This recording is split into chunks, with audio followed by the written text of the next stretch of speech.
Hello, day 5 now of our reflections on Psalm 23. And in verse 3 we read, "He restores my soul." Now, here we see the goal of our communion with God in word and prayer, to restore my soul. Perhaps you're so desperately in need of that. The word restore picks up a return to what once was, doesn't it? Now, the soul refers to the true me, my person, as I engage with the Lord. Yes, how I feel deep within me, but not just that, how that affects all that I am. So how it's seen in my whole self, a lowness of heart, a worry in the mind, a tiredness in the body. And the promise here is to restore the believer to a state of energy and freshness with the Lord. This is what he does as we feed on and drink in his word and spirit. And there's a sense of promise here, isn't there? It's not that he might restore our soul.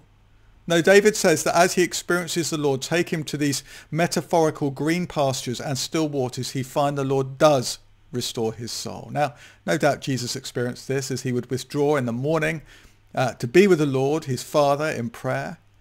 We see it in Gethsemane, a garden, a place of rest where he struggles with what he's about to face the next day on the cross. He says to his disciples there, "My soul is overwhelmed with sorrow to the point of death," if ever there was a need for it to be restored. But we read that he then prayed to his Father and, quote, "an angel from heaven appeared to him and strengthened him."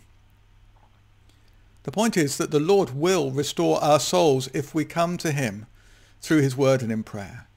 And if we don't feel he is, perhaps we're not feeding and drinking rightly or sufficiently. In fact, from what we've learned at times, we can expect and experience in these things privately and in our groups that really should feel like we're resting in green pastures and by still waters. You know, these times can become ones for the Christian that we long for so much more than we long to put our feet up with a glass of wine. Now, that's not to make you feel guilty, but to make us feel ambitious. Just think about David, who wrote the psalm.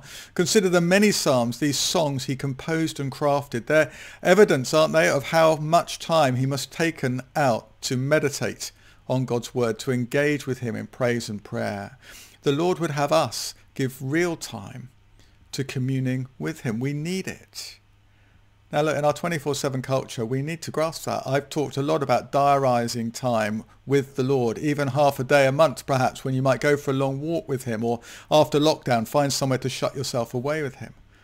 I'm sure if we really wanted, most of us could manage that, and we need to if our souls are to be restored to what they should be. If you're married, why not agree with your spouse how you're going to help each other in that?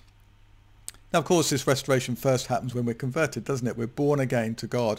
But it's something that does happen continually for us too. In 1 Peter 5:10, speaking of believers resisting the devil and undergoing suffering, Peter says, "And the God of all grace, who called you to his eternal glory in Christ, after you have suffered a little while, will himself restore you and make you strong, firm, and steadfast." I find that very helpful. It tells us it may not be an immediate thing. I'm aware many of you might be going through hardship and dry periods and have done so for some time. We're not talking here about a quick fix, but we do have God's promise that whatever we go through, if we maintain time with him, he will restore our souls. And if we're in particular need of having our souls restored, well, I guess the lesson is we need to make sure we do spend more time with him. Well, as we close, let's do that, shall we? Our 3 Ps. Let's pause. Think on this. Let's praise. Praise God for what we've learned, and let's pray. Pray that we might put it into practice. Now, this is the last one before next week, so I'll be back with you on Monday for our next reflection.